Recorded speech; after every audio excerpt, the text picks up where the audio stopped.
Preliminary gayeties. L'Aigle de Meaux, as the reader knows, lived more with Joly than elsewhere. He had a lodging, as a bird has one on a branch. The two friends lived together, ate together, slept together. They had everything in common, even musichetta, to some extent. They were, what the subordinate monks who accompany monks are called, bini. On the morning of the 5th of June, they went to Corinth to breakfast. Joly, who was all stuffed up, had a guitar which L'Aigle was beginning to share.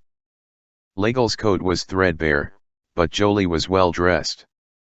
It was about 9 o'clock in the morning, when they opened the door of Corinth. They ascended to the first floor. Matelote and Giblotti received them. Oysters, cheese, and ham, said L'Aigle. And they seated themselves at a table. The wine shop was empty. There was no one there but themselves. Giblotti, knowing Joly and L'Aigle, set a bottle of wine on the table. While they were busy with their first oysters, a head appeared at the hatchway of the staircase, and a voice said, "I am passing by. I smell from the street a delicious odor of brie cheese. I enter." It was Grantaire. Grantaire took a stool and drew up to the table. At the side of Grantaire, Giblotti placed 2 bottles of wine on the table. That made 3. "Are you going to drink those 2 bottles?" L'Aigle inquired of Grantaire. Grantaire replied, "All are ingenious, thou alone art ingenuous. 2 bottles never yet astonished a man." The others had begun by eating, Grantaire began by drinking. Half a bottle was rapidly gulped down. "So you have a hole in your stomach?" began L'Aigle again. "You have one in your elbow," said Grantaire. And after having emptied his glass, he added, "Ah, by the way, L'Aigle of the funeral oration, your coat is old." "I should hope so," retorted L'Aigle. "That's why we get on well together, my coat and I. It has acquired all my folds, it does not bind me anywhere, it is molded on my deformities, it falls in with all my movements, I am only conscious of it because it keeps me warm. Old coats are just like old friends." "That's true," ejaculated Joly, striking into the dialogue, "an old goat is an old ami, friend. Especially in the mouth of a man whose head is stuffed up," said Grantaire. "Grantaire," demanded L'Aigle, "have you just come from the boulevard?" "No. We have just seen the head of the procession pass, Joly and I." "It's a marvelous sight," said Joly. "How quiet this street is!" exclaimed L'Aigle. "Who would suspect that Paris was turned upside down? How plainly it is to be seen that in former days there were nothing but convents here. In this neighborhood. Du Breul and Sauval give a list of them, and so does the Abbé Lebeuf. They were all round here. They fairly swarmed.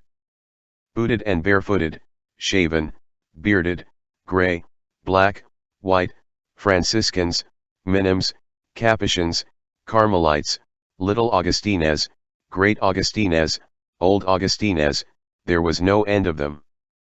"Don't let's talk of monks," interrupted Grantaire, "it makes one want to scratch oneself." Then he exclaimed, "Buh! I've just swallowed a bad oyster. Now hypochondria is taking possession of me again. The oysters are spoiled, the servants are ugly. I hate the human race. I just passed through the Rue Richelieu, in front of the big public library. That pile of oyster shells which is called a library is disgusting even to think of. What paper! What ink! What scrawling! And all that has been written. What rascal was it who said that man was a featherless pipped? 51. And then I met a pretty girl of my acquaintance, who is as beautiful as the spring, worthy to be called Floreal, and who is delighted, enraptured, as happy as the angels, because a wretch yesterday, a frightful banker all spotted with smallpox, deigned to take a fancy to her. Alas! Woman keeps on the watch for a protector as much as for a lover. Cats chase mice as well as birds. 2 months ago that young woman was virtuous in an attic, she adjusted little brass rings in the eyelet holes of corsets, what do you call it?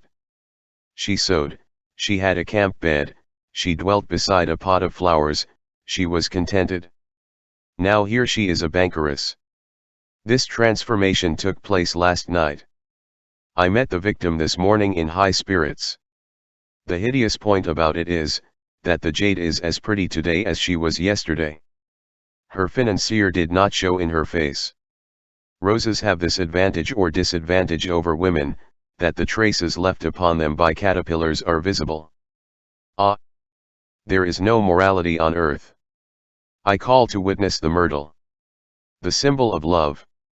The laurel, the symbol of air, the olive, that ninny, the symbol of peace, the apple tree which came nearest wrangling Adam with its pips, and the fig tree, the grandfather of petticoats. As for right, do you know what right is? The Gauls covet Closium, Rome protects Closium, and demands what wrong Closium has done to them. Brennus answers. The wrong that Alba did to you, the wrong that Phidni did to you, the wrong that the X, the Volsci, and the Sabines have done to you. They were your neighbors. The Clusians are ours. We understand neighborliness just as you do. You have stolen Alba, we shall take Closium. Rome said. You shall not take Closium.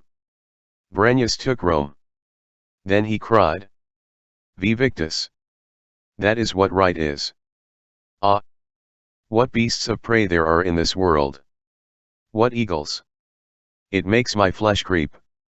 He held out his glass to Joly, who filled it, then he drank and went on, having hardly been interrupted by this glass of wine, of which no one, not even himself, had taken any notice. Brennus, who takes Rome, is an eagle. The banker who takes the grisette is an eagle. There is no more modesty in the one case than in the other. So we believe in nothing. There is but one reality. Drink.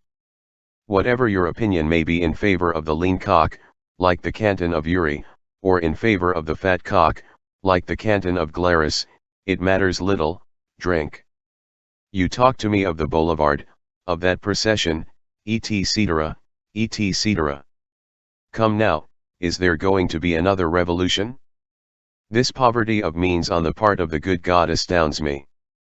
He has to keep greasing the groove of events every moment. There is a hitch, it won't work. Quick, a revolution.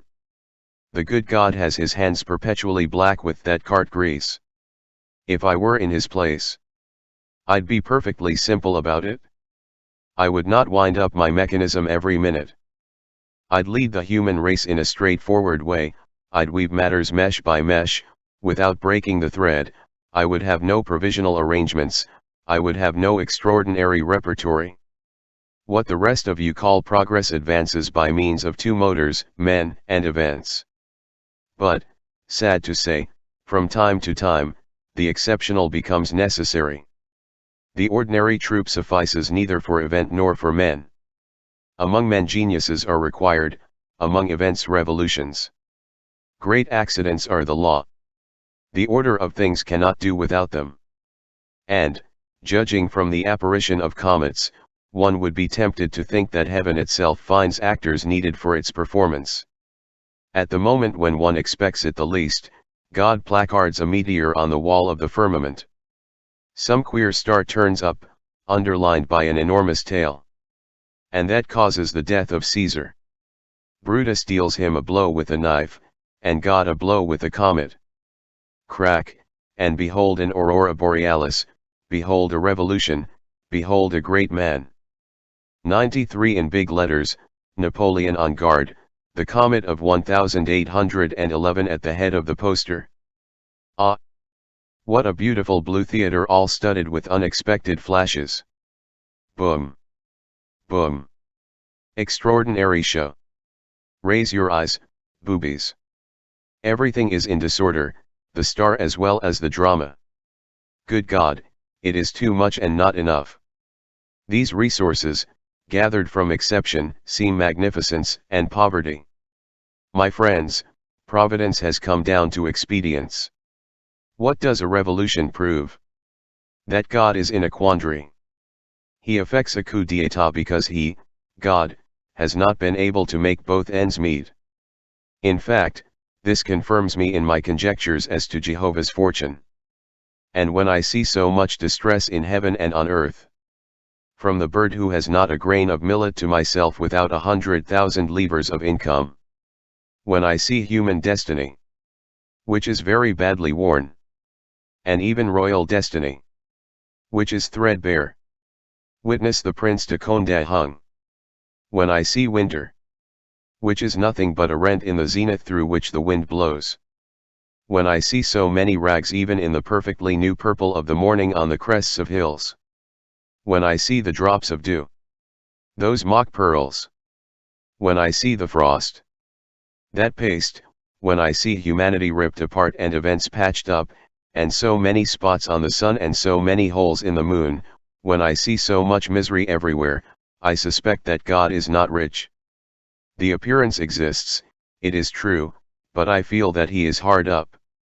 He gives a revolution as a tradesman whose money box is empty gives a ball. God must not be judged from appearances.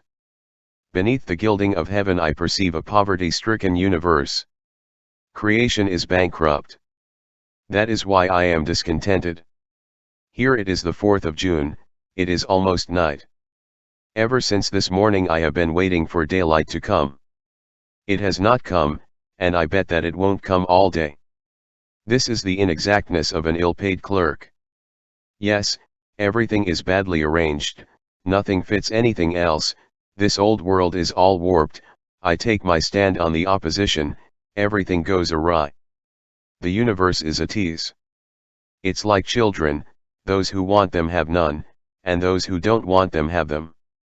Total. I'm vexed. Besides, L'Aigle de Meaux, that bald head, offends my sight. It humiliates me to think that I am of the same age as that baldy. However, I criticize, but I do not insult. The universe is what it is. I speak here without evil intent and to ease my conscience. Receive, Eternal Father, the assurance of my distinguished consideration. Ah! By all the saints of Olympus and by all the gods of paradise. I was not intended to be a Parisian, that is to say, to rebound forever, like a shuttlecock between two battledores, from the group of the loungers to the group of the roisterers. I was made to be a Turk. Watching Oriental houris all day long. Executing those exquisite Egyptian dances. As sensuous as the dream of a chaste man. Or a Bossuet peasant. Or a Venetian gentleman surrounded by gentlewomen. Or a petty German prince, furnishing the half of a foot soldier to the Germanic Confederation, and occupying his leisure with drying his breeches on his hedge, that is to say, his frontier. Those are the positions for which I was born. Yes, I have said a Turk, and I will not retract. I do not understand how people can habitually take Turks in bad part. Mohammed had his good points. Respect for the inventor of seraglios with houris and paradises with odalisques. Let us not insult Mohammedanism, the only religion which is ornamented with a hen roost. Now, I insist on a drink. The earth is a great piece of stupidity. And it appears that they are going to fight. All those imbeciles. And to break each other's profiles and to massacre each other in the heart of summer. In the month of June, when they might go off with a creature on their arm, to breathe the immense heaps of new mown hay in the meadows. Really, people do commit altogether too many follies. An old broken lantern which I have just seen at a bric-a-brac merchant's suggests a reflection to my mind. It is time to enlighten the human race. Yes, behold me sad again. That's what comes of swallowing an oyster and a revolution the wrong way. I am growing melancholy once more. Oh! Frightful old world. People strive, turn each other out, prostitute themselves, kill each other, and get used to it. And Grand Air, after this fit of eloquence, had a fit of coughing, which was well earned. A propos of revolution, said Joly, it is decidedly aberrant that Barius is in Louvre. Does anyone know with whom? Demanded Legal. Do. No. Do. I tell you. Marius' love affairs. Exclaimed Grand Air. I can imagine it. Marius is a fog, and he must have found a vapor. Marius is of the race of poets. He who says poet, says fool, madman, Timbrius Apollo. Marius and his Marie, or his Marian, or his Maria, or his Mariette. They must make a queer pair of lovers. I know just what it is like. Ecstasies in which they forget to kiss. Pure on earth, but joined in heaven. They are souls possessed of senses. They lie among the stars. Grand Air was attacking his second bottle and, possibly, his second harangue, when a new personage emerged from the square aperture of the stairs. It was a boy less than 10 years of age, ragged, very small, yellow, with an odd fizz, a vivacious eye, an enormous amount of hair drenched with rain, and wearing a contented air. The child, unhesitatingly making his choice among the three, addressed himself to L'Aigle de Meaux. Are you Monsieur Bossuet? That is my nickname, replied L'Aigle. What do you want with me? This. A tall blond fellow on the boulevard said to me. Do you know Mother Hucheloup? I said. Yes, Rue Chanvrerie, the old man's widow. He said to me. Go there. There you will find M. Bossuet. Tell him from me. ABC. It's a joke that they're playing on you, isn't it? He gave me 10 sous. Jolie, lend me 10 sous, said L'Aigle.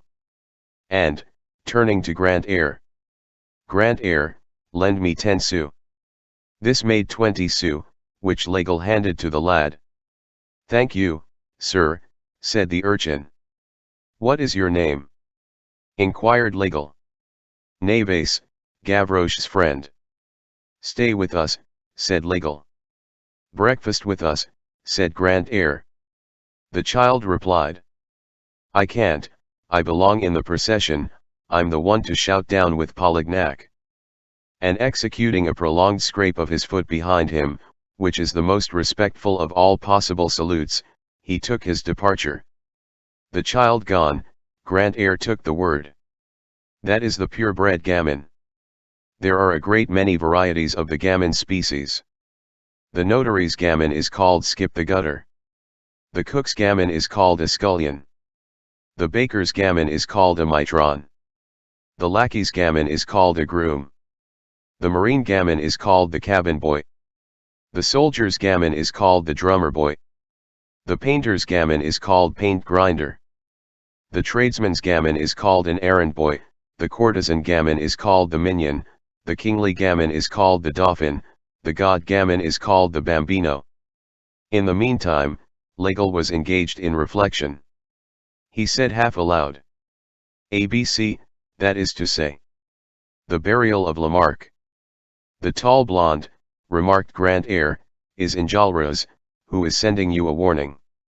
Shall we go? Ejaculated Bossuet. It's raining, said Jolie. I have sworn to go through fire, but not through water. I don't want to get a gold. I shall stay here, said Grand Air. I prefer a breakfast to a hearse. Conclusion. We remain, said L'Aigle. Well, then, let us drink. Besides, we might miss the funeral without missing the riot. Ah! The riot, I am with you. Cried Jolie. L'Aigle rubbed his hands. Now we're going to touch up the revolution of 1830. As a matter of fact, it does hurt the people along the seams. I don't think much of your revolution, said Grand Air. I don't execrate this government. It is the crown tempered by the cotton nightcap. It is a scepter ending in an umbrella. In fact, I think that today, with the present weather, Louis Philippe might utilize his royalty in two directions. He might extend the tip of the scepter end against the people, and open the umbrella end against heaven. The room was dark, large clouds had just finished the extinction of daylight. There was no one in the wine shop, or in the street, every one having gone off to watch events. "Is it midday or midnight?" cried Bossuet. "You can't see your hand before your face. Giblotty, fetch a light." Grantaire was drinking in a melancholy way. "Enjolras disdains me," he muttered. Enjolras said, "Joly is ill, Grantaire is drunk." It was to Bossuet that he sent Naves. If he had come for me, I would have followed him. So much the worse for Enjolras. I won't go to his funeral. This resolution once arrived at, Bossuet, Joly, and Grantaire did not stir from the wine shop. By 2 o'clock in the afternoon, the table at which they sat was covered with empty bottles. 2 candles were burning on it, one in a flat copper candlestick which was perfectly green, the other in the neck of a cracked carafe. Grantaire had seduced Joly and Bossuet to wine. Bossuet and Joly had conducted Grantaire back towards cheerfulness. As for Grantaire, he had got beyond wine, that merely moderate inspirer of dreams, ever since midday. Wine enjoys only a conventional popularity with serious drinkers.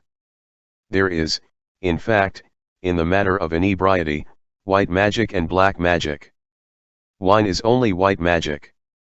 Grantaire was a daring drinker of dreams. The blackness of a terrible fit of drunkenness yawning before him, far from arresting him, attracted him. He had abandoned the bottle and taken to the beer glass. The beer glass is the abyss. Having neither opium nor hashish on hand, and being desirous of filling his brain with twilight, he had had recourse to that fearful mixture of brandy, stout, absinthe, which produces the most terrible of lethargies. It is of these 3 vapors, beer, brandy, and absinthe, that the lead of the soul is composed. They are 3 grooms. The celestial butterfly is drowned in them. And there are formed there in a membranous smoke, vaguely condensed into the wing of the bat, 3 mute furies, nightmare, night, and death, which hover about the slumbering psyche. Grantaire had not yet reached that lamentable phase. Far from it. He was tremendously gay, and Bossuet and Joly retorted. They clinked glasses. Grantaire added to the eccentric accentuation of words and ideas, a peculiarity of gesture. He rested his left fist on his knee with dignity, his arm forming a right angle, and, with cravat untied, seated astride a stool, his full glass in his right hand, he hurled solemn words at the big maidservant Matelote. "Let the doors of the palace be thrown open. Let every one be a member of the French Academy and have the right to embrace Madame Hucheloup. Let us drink." And turning to Madame Hucheloup, he added, "Woman ancient and consecrated by use, draw near that I may contemplate thee." And Joly exclaimed, "Matelote and Giblotty, dod te give Grantaire anything more to drink? He has already devoured, since this boarding, in wild prodigality, 2 francs and 95 centibes. And Grantaire began again. "Who has been unhooking the stars without my permission, and putting them on the table in the guise of candles?" Bossuet, though very drunk, preserved his equanimity. He was seated on the sill of the open window, wetting his back in the falling rain, and gazing at his 2 friends. All at once, he heard a tumult behind him, hurried footsteps, cries of 2 arms. He turned round and saw in the Rue Saint-Denis, at the end of the Rue de la Chanvrerie, Enjolras passing, gun in hand, and Gavroche with his pistol, Feuilly with his sword, Courfeyrac with his sword, and Jean Prouvaire with his blunderbuss, Combeferre with his gun, Bahorel with his gun, and the whole armed and stormy rabble which was following them. The Rue de la Chanvrerie was not more than a gunshot long. Bossuet improvised a speaking trumpet from his 2 hands placed around his mouth, and shouted, "Courfeyrac! Courfeyrac! Hohée!" Courfeyrac heard the shout, caught sight of Bossuet, and advanced a few paces into the Rue de la Chanvrerie, shouting, "What do you want? Which crossed where are you going?" "To make a barricade," replied Courfeyrac. "Well, here." This is a good place. Make it here. That's true, Aigle, said Courfeyrac. And at a signal from Courfeyrac, the mob flung themselves into the rue de la Chanvrerie.